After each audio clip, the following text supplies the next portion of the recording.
of my fabric, so the half the word is in the hoop.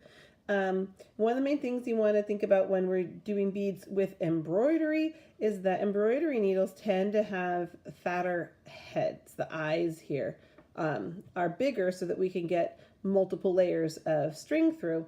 So I actually took and I took a part, I just took 1 or 2 threads off of a length, because we don't want, in this case, I'm not interested in showing the thread. I'm just wanting the bead to show. So I want to be a little skinnier so it doesn't stand out so much, even if it doesn't match. And so I also went and picked out a couple beads where the holes through the beads were pretty big. I have a lot of beads, but a lot of them are tiny, and so this kind of needle wouldn't actually fit through.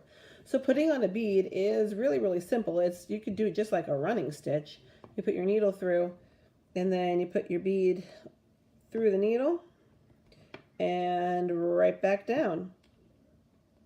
And you want to probably put your needle about the bead length away, not really close or far, right? And then I could tie this off right where it is if I wanted it to just be there and firm, or I could move to somewhere else and put another bead on. So I'm just going to show you a couple times with a couple beads.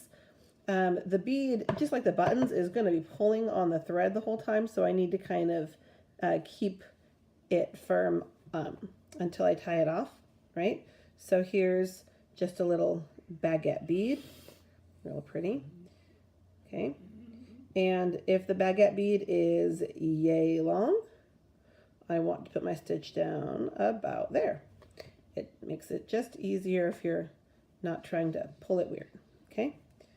And then the third bead, another bead I chose, is just this little blue heart.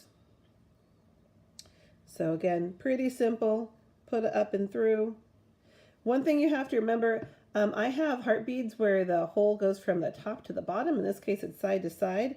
So I want to keep that in mind when I'm doing my stitching. If I want the heart or the bead to go in a certain direction, then that's the direction I need to stitch, right? So if I want it to be up and down, then I need to make my stitch go in the proper direction. So on this, just like the others, I am going to tie it off. And I'm going to do it nice and secure because these beads are heavy. So I'm not just going to do the winding. I'm going to do a full tie.